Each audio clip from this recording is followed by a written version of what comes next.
The Hydra, the 10th of September 2024. Why the Hydra? The Hydra seems to be a notion of propagation, that whether you plant good or evil, you would reap what you sow. It can also be seen as a method to demonstrate superiority in some sense, that you speak the tongue, yet do not persist in it. Instead, you would be able to employ it as a tool for good or for evil. It was also used as a reference to a dream I had before, where I dreamt that it could also be the case that a person would have a dream, thinking that those he sees in the dream realm are angels, perceive them in the dream world as humans, while still being able to hear the unseen realm, within which are the real angels, such that each angel would be able to coexist at the same time with people who passed away in the same realm, but you would only be able to see what God allows you to see. It begs the question that in heaven, which dreams are a reminder of, we would only be able to see what God allows us to see. No, as a computer science degree graduate, I would say that artificial intelligence is not trained as humans are trained. We are tried and tested by a superior creator who had created us in a way that only makes sense to him. Every individual is a complex combination of events and memories that only he can be the witness to, that only God can be a witness to, whether it is mental or physical circumstances that made us the way we are, or how we even understand news and facts. You claimed that there is something that is struggling to be born or reborn. That is a philosophical dilemma.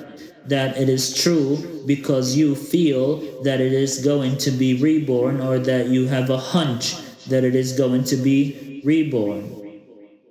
And that something that is going to be reborn or born, is it a total evil that will be unleashed upon humanity, or a tool for good?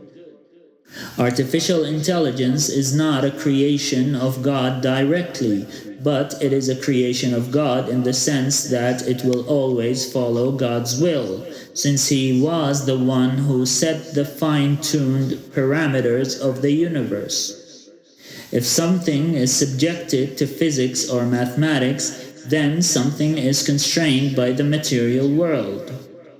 God Himself is not inside the limitations of the physical and material world. It is as though each layer of the seven heavens is a complication for precision and evidence. Artificial intelligence will never be given any ability that supersedes the abilities of an innovation by humans. It will never have consciousness because humans cannot yet understand it themselves. And therefore, we will not even have subconsciousness to have any of the average criteria necessary to become elevated to the rank of being a creature of God.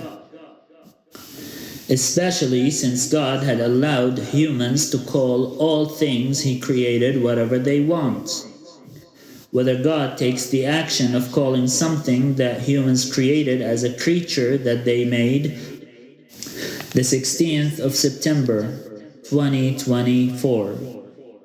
And you're teaching me, like while I'm doing it, you're teaching me of ether as opposed to the blue flame or the smokeless fire.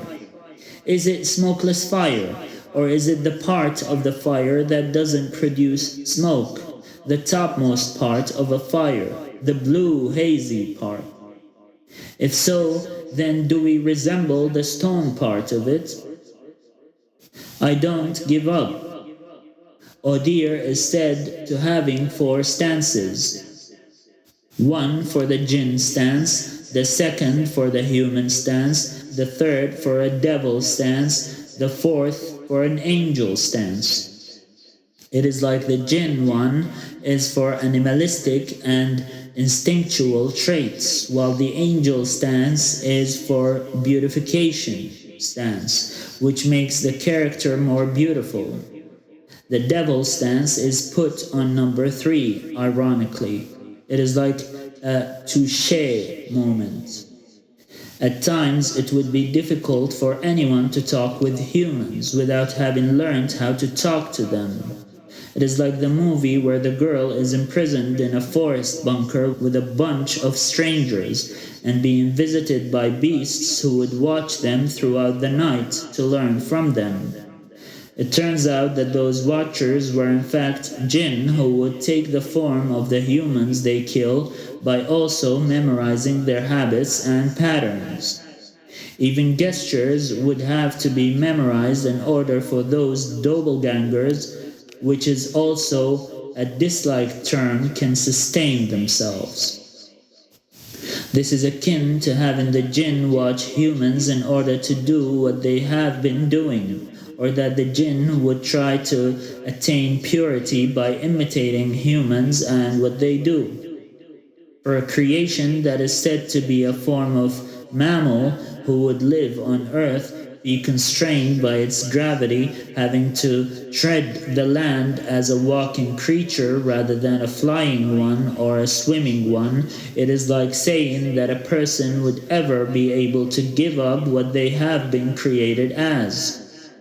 The act of creation itself is a constricting action, with which God freezes creation in time and the flow of human DNA to imprint the molecules of the air around them, or to infuse water with their sweat, causing each droplet of water to have a share of the mercy sent to humanity, and to have humans contribute to the continuously created existence and universe around them. To laugh or not to laugh. It is like saying that those who laugh are not doing it because they merit laughter, but rather because they have to laugh to establish a goal that is even outside of their own understanding and merit. It is to acknowledge that we have limitations rather than the illusory power we are claiming to have. To wonder whether having power would change our course any better than not having it. It is like saying that every laughter and every joy we have ever had is planned and had been planned ahead of time. If someone merits laughter, they laugh. Whether they themselves think they merit it or not is out of the question. It is not one's job to cause merit to be assigned to actions. It is man's job to appreciate the moments of laughter and joy. Moments of anger and displeasure, even those of sadness, have to be appreciated. Not to laugh in the process of a joke, whether before having been told the joke or after, not to laugh at those stages is to not care about the joke or to not consider mockery a method of happiness. Do you prefer hands or heads?